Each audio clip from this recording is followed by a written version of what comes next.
Viemos a este mundo como uma folha em branco, e aos poucos vamos aprendendo a pertencer ao nosso bando, à nossa tribo, ao nosso grupo, à nossa família. Somos, desde muito cedo, apresentados a um sistema cultural próprio do conjunto em que nascemos, uma forma de linguagem específica, hábitos alimentares, maneiras de se relacionar com outros seres humanos ou com Deus. Todas são questões com as quais nos deparamos ainda no alvorecer da infância. Nossa consciência é um mecanismo muito sofisticado e traz consigo uma ferramenta própria de adaptação social, a qual chamaremos persona, palavra advinda do latim que originalmente se referia à máscara usada pelos atores no teatro da Roma Antiga.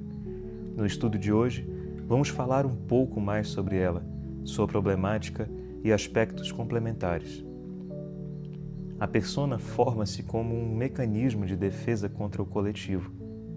Ela resulta de um processo educacional e social que exige que o indivíduo sacrifique ou reprima certas características e tendências individuais em favor de comportamentos considerados úteis ou aceitáveis pela comunidade. É uma ferramenta extremamente inteligente para a integração do indivíduo em um contexto sociocultural. Ela nos permite, através da observação do ambiente, captar regras implícitas, compreender expectativas, copiar a linguagem, crenças e costumes. A partir da absorção desse material externo, nos inserimos no contexto cultural de um povo e passamos a pertencer culturalmente a ele. Assim, podemos dizer, por exemplo, que somos brasileiros, e isso traz um senso de pertencimento. Isso diz que você e mais outros milhões de indivíduos têm algo em comum, uma nação que traz coesão para várias pessoas dos mais diversos tipos possíveis. Sem a adaptação social, o indivíduo não desenvolve linguagem, laços, convivência e a sobrevivência psíquica em grupo não se torna possível. Como fica evidente, a persona desempenha papel fundamental não só na nossa infância, mas também na vida adulta. Quando vamos nos inserir em um novo contexto profissional, podemos perceber que toda profissão ou posição social desenvolve um conjunto próprio e coletivo de características, como a do médico, advogado, soldado, pedreiro, músico, etc. Como essas pessoas se vestem, como falam, como fazem o que fazem.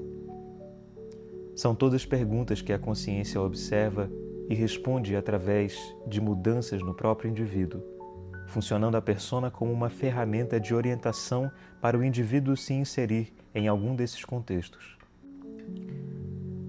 Como dissemos anteriormente, essa adaptação coletiva ocorre em detrimento do fator individual da personalidade em questão.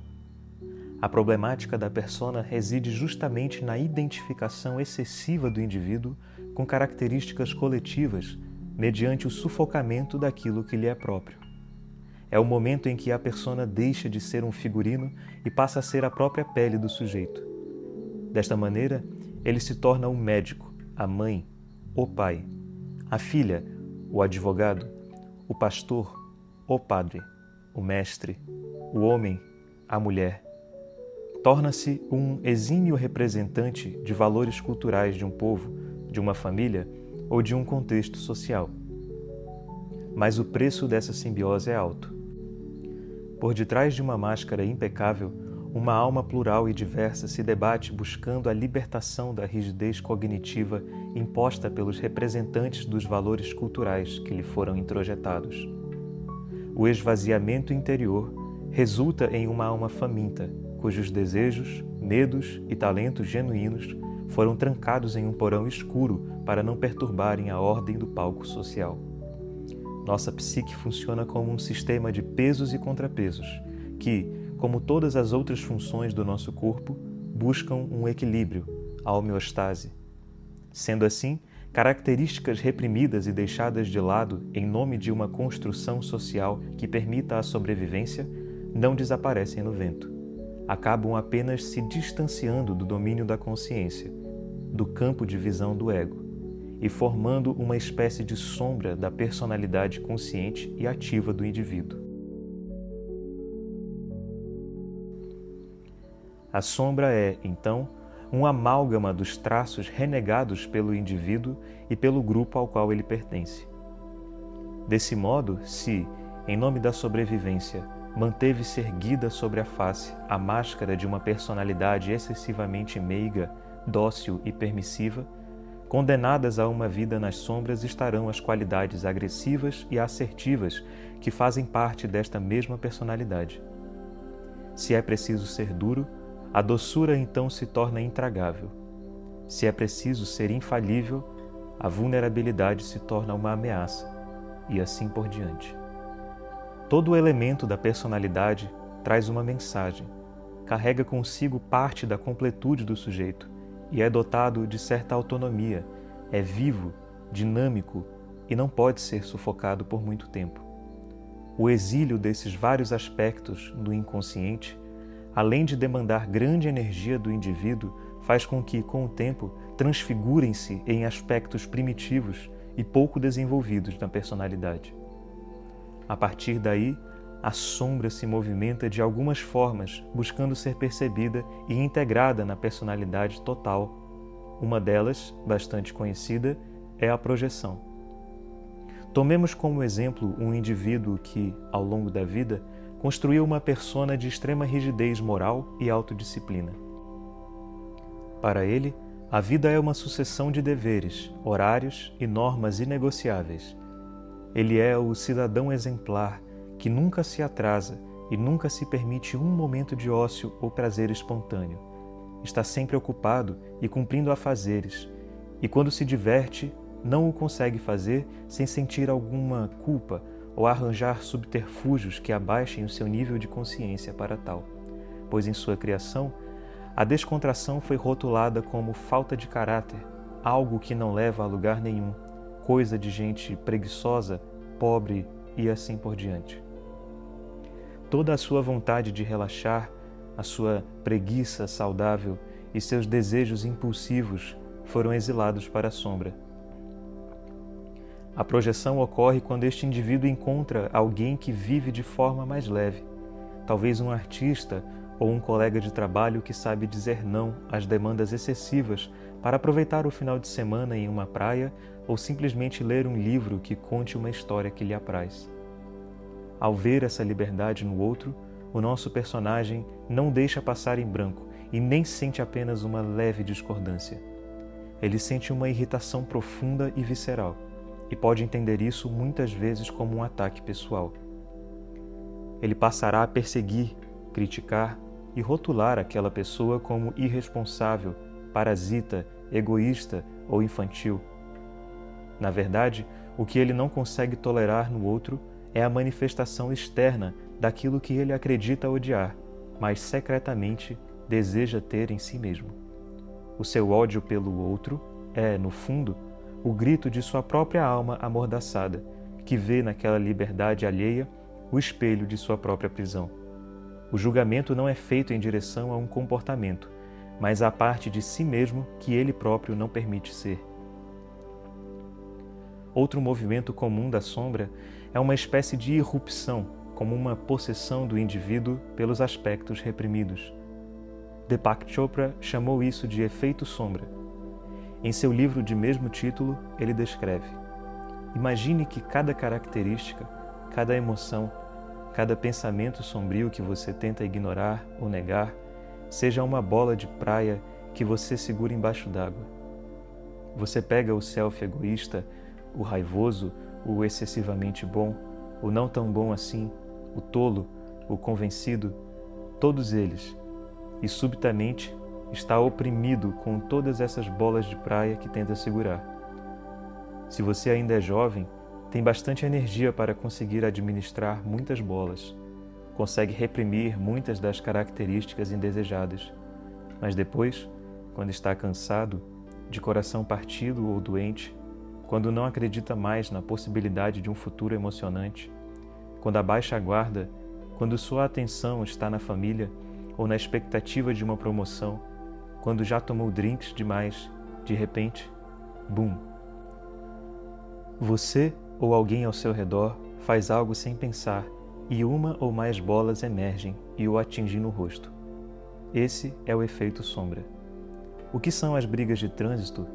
Será que é algo além de uma bola de praia de raiva reprimida forçando o caminho à superfície? Vemos isso na mídia o tempo todo. Um cineasta que faz filmes cristãos subitamente fica bêbado e, aos berros, faz comentários antissemitas na fúria da bebedeira. Um astro do rádio que ganha a vida sendo um grande comunicador, de repente faz um insulto racial que destrói sua carreira e reputação. Uma jovem ambiciosa professora que joga fora o futuro por manter relações sexuais com um aluno de 14 anos. Uma estrela de cinema que pode pagar por praticamente qualquer coisa e é flagrada roubando em lojas. Todos esses impulsos reprimidos e escondidos que tentamos administrar são como bombas relógio esperando para explodir. E podemos ter certeza de que o efeito sombra surgirá no momento menos oportuno. Quando estivermos à beira do sucesso financeiro ou vivendo um novo romance, há poucos dias de nos aposentar ou prestes a fechar um negócio que poderia mudar nossa vida para sempre. Esses são os momentos em que sabotamos o próprio sucesso, conscientemente ou não, quando uma escolha feita sob a névoa da inconsciência mina o progresso pelo qual trabalhamos durante anos. Uma sabotagem pessoal é a exteriorização da vergonha interna escondida nos recônditos escuros da mente inconsciente. Pelo fato de não termos tido sabedoria, coragem ou recursos para fazer as pazes com o que reprimimos por culpa, medo ou vergonha, isso é forçado à exposição para que possamos recuperar o self perdido e voltar ao estado de transparência do self pleno. Somente quando o comportamento autodestrutivo já não é mais segredo, é que podemos olhar objetivamente os danos que estamos causando a nós mesmos e aos que estão ao redor, e encontramos motivação para mudar. Só após os filhos voltarem da escola e encontrarem a luz cortada, é que nos dispomos a encarar o vício no jogo. É preciso ser detido no trânsito para despertarmos para o fato de que o hábito de beber está fora de controle. Quando saímos para jantar com os amigos e o garçom anuncia que o cartão foi recusado, finalmente nos damos conta de que os gastos estão fora do controle. Quando somos flagrados roubando a conta da empresa, enfim percebemos que precisamos lidar com o problema. Podemos nos iludir quanto a estar indo bem no trabalho ou na dieta, até recebermos a avaliação anual ou subirmos na balança. O efeito sombra surge como um potente reflexo externo do mundo interno que está perigosamente desequilibrado. Porém, por mais dolorosos que sejam, esses momentos servem para começar um processo de evolução involuntária. Quando somos confrontados pela sombra e ela é vista por aqueles cuja opinião prezamos, saímos da negação e esperançosamente reconhecemos que precisamos fazer algo a respeito. Se fôssemos capazes de nos enxergar com precisão, seria uma tarefa mais fácil.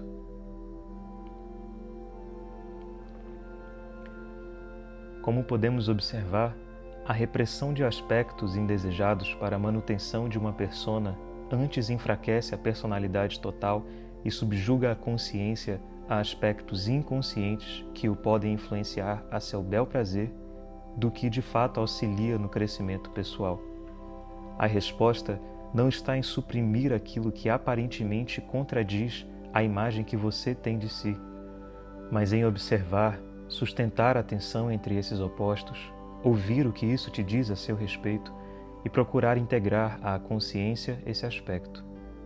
O objetivo do desenvolvimento humano não é a perfeição ou meramente a adaptação social, mas a inteireza, a completude da personalidade. Ser inteiro significa aceitar que o mesmo ser capaz de grande caridade também carrega em si o germe do egoísmo, que o mestre mais sábio só o é porque sustenta ainda um aprendiz inseguro em seu interior. A solução para o esvaziamento interior e a proteção contra as irrupções violentas da sombra residem na consciência. Quando paramos de gastar energia tentando afogar as bolas de praia, elas deixam de ser ameaças explosivas e passam a ser recursos disponíveis à consciência. A agressividade reprimida, quando integrada, transforma-se na assertividade e na coragem que muitas vezes precisamos para mudar de vida. A vulnerabilidade escondida, quando acolhida, torna-se a base para conexões humanas reais e profundas que nos tiram do sentimento frio e pétreo da solidão. Viver de forma consciente é aprender a usar a persona como uma vestimenta adequada para cada ocasião e manter a sombra por perto, não como um monstro no armário, mas como um conselheiro que nos lembra de nossa humanidade comum. Afinal, a máscara só é útil enquanto nos serve para navegar no mundo. O problema começa quando esquecemos que fomos nós mesmos que a colocamos. Ao integrarmos o que fomos ensinados a esconder, deixamos de ser apenas um reflexo das expectativas alheias e passamos a ocupar, com honestidade e coragem, o nosso lugar único no mundo, sendo não mais a amostra de uma coletividade indiferenciada, mas uma individualidade que contribui ativamente na elaboração de um coletivo, de uma cultura, de um mundo e, em última análise, da evolução da espécie humana.